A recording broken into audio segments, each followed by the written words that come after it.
ஓடி விளையாடு ஓய்ந்திருக்கலாகாது. அதுக்கு தான் சூப்பர் சரவணா ஸ்டோர்ஸ்ல சம்மருக்கு ஆடைகள் வாங்கும் போது அவுட்டோர் கேம்ஸ் ஃப்ரீ.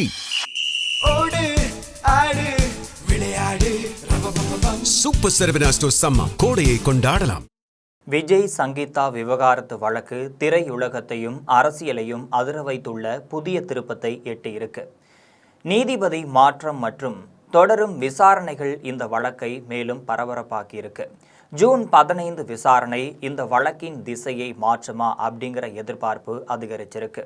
இது பற்றி ஜெம் தொலைக்காட்சி வழங்கும் சிறப்பு செய்தியில விரிவாக பார்க்கலாம்.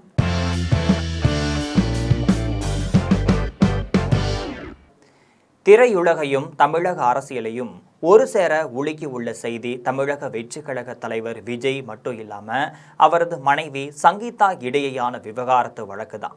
கடந்த சில மாதங்களாக ரகசியமாக வைக்கப்பட்டிருந்த இந்த விவகாரம் இப்ப நீதிமன்ற நடவடிக்கைகளால வெளிச்சத்திற்கு வந்திருக்கு.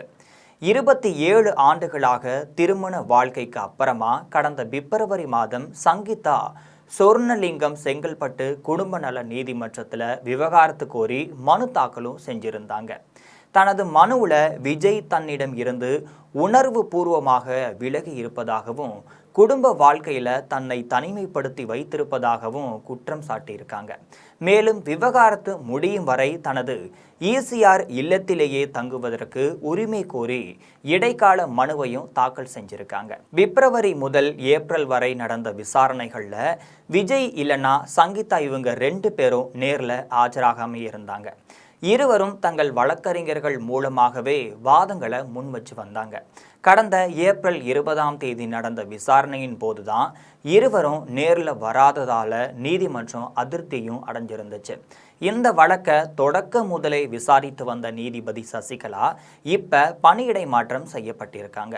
இது ஒரு வழக்கமான நடைமுறை என்றாலும் கூட உயர்மட்ட வழக்கு என்பதால இது முக்கியத்துவம் பெற்றிருக்கு. அவருக்கு பதிலாக ஏற்கனவே செங்கல்பட்டு குடும்ப நல நீதிமன்றத்தில் பணியாற்றிய அனுபவம் கொண்ட நீதிபதி சுஜாதா மீண்டும் அதே பொறுப்பில் நியமிக்கப்பட்டிருக்காங்க.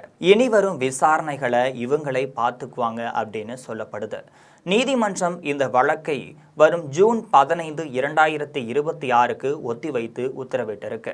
அன்றைய தினம் விஜய் மட்டும் இல்லாமல் சங்கீதா இவங்க 2 பேரும் கட்டாயம் நேரில் ஆஜராக வேண்டும் அப்படின்னு நீதிபதி சசிகலா தனது இறுதி உத்தரவில் குறிப்பிடுறாங்க. புதிய நீதிபதி சுஜாதா பொறுப்பேற்றதுக்கு அப்புறமா இந்த உத்தரவில் ஏதேனும் மாற்றங்கள் இருக்குமா இல்லைனா விஜய் நேரில் ஆஜராகுவாரா என்பது ஜூன் மாதம்தான் தெரிய வரும். விஜயின் அரசியல் பயணத்தில் அவர் கடுமையான விமர்சனங்களை பெற்று வந்துட்டு இருக்காரு. இந்த நிலையில தான் அவருடைய தனிப்பட்ட வாழ்க்கையிலும் இத்தகைய சம்பவம் நடைபெற்று இருப்பது அவருக்கு பெரும் பின்னடைவாக பார்க்கப்பட்டு வருது. விஜய் தனது தமிழக வெற்றி கழகம் கட்சியை தொடங்கி தீவிர அரசியல் களப்பணிகளில் ஈடுபட்டுள்ள நிலையில இந்த விவகாரத்து வழக்கு அவருக்கு ஒரு பெரிய நெருக்கடியை ஏற்படுத்தி இருக்கு. கட்சி தொண்டர்கள் மத்தியில இது பேசும் பொருளாக இருந்தாலும் கூட விஜய் தரப்புல இது குறித்து இதுவரைக்கும் எந்த ஒரு அதிகாரப்பூர்வமான விளக்கமும் அளிக்கப்படாமலேயே இருந்துட்டு இருக்கு. தனிப்பட்ட வாழ்க்கைக்கும் அரசியலுக்கும் இடையில விஜய் இந்த சூழலை எப்படி கையாள போகிறார் என்பது $1,000,000 கேள்வியாக தான் இருந்துட்டு இருக்கு. ஜூன் 15ஆம் தேதி செங்கல்பட்டு நீதிமன்றம் இந்த வழக்கின் போக்கை மாற்றும் ஒரு முக்கிய தினமாக இருக்கும் அப்படின்னு எதிர்பார்க்கப்படுது. இது போன்ற நிறைய அரசியல் செய்திகளை தினம்தோறும் தெரிந்து கொள்ள ஜெம் தொலைக்காட்சியுடன் எப்பொழுதும் இணைப்பில் இருங்கள்.